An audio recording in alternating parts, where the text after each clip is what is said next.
আত্মগোপনে থাকা বরিশালের সাবেক প্রভাবশালী এমপি জেবুন্নেসা গ্রেফতার।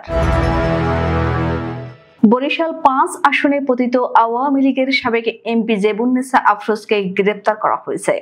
শুক্রবার দিবাগত গভীর রাতে ঢাকার বাসা থেকে তাকে গ্রেফতার করে গোয়েন্দা পুলিশ। আজ শনিবার ডিবির যুগ্ম কমিশনার মোহাম্মদ নাসিরুল ইসলাম গ্রেফতারের বিষয়টি নিশ্চিত করেছেন। তিনি বলেন, গতকাল তাকে গ্রেফতার করা হয়েছে। বর্তমানে তিনি ডিবি হেফাজতে আছেন। জেবুন্নেসা আফরোজ আওয়ামী লীগ সরকারের সময় ১০তম জাতীয় সংসদের অধিবেশনে সংসদ সদস্য ছিলেন। এই আসনে তার আগে সংসদ সদস্য ছিলেন তার স্বামী শওকত হোসেন হিরণ। বরিশাল শহর আওয়ামী লীগের সভাপতি এবং শহরের প্রাক্তন মেয়রও ছিলেন তিনি।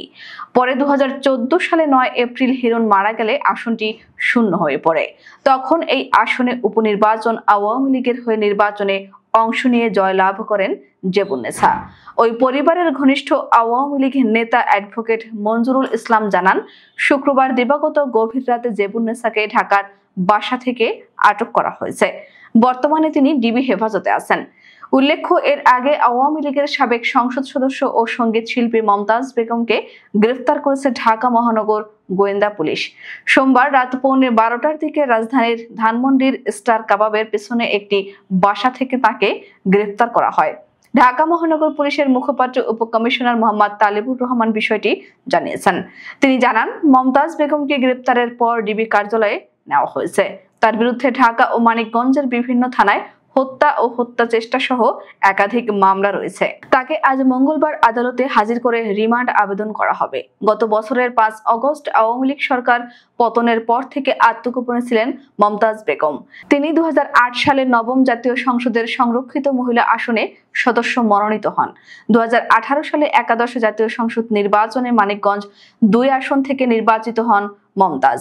২০২৪ সালে দ্বাদশ জাতীয় সংসদ নির্বাচনেও আওয়ামী লীগের হয়ে অংশ নিয়েছিলেন, কিন্তু একই দলের স্বতন্ত্র প্রার্থী দেওয়ান জাহিদ আহমেদের কাছে পরাজিত হন। আর সংসদ নির্বাচনে পরাজিত হওয়ার পর তাকে উপজেলা আওয়ামী লীগের রাজনীতিতে খুব একটা সক্রিয় দেখা যায়নি।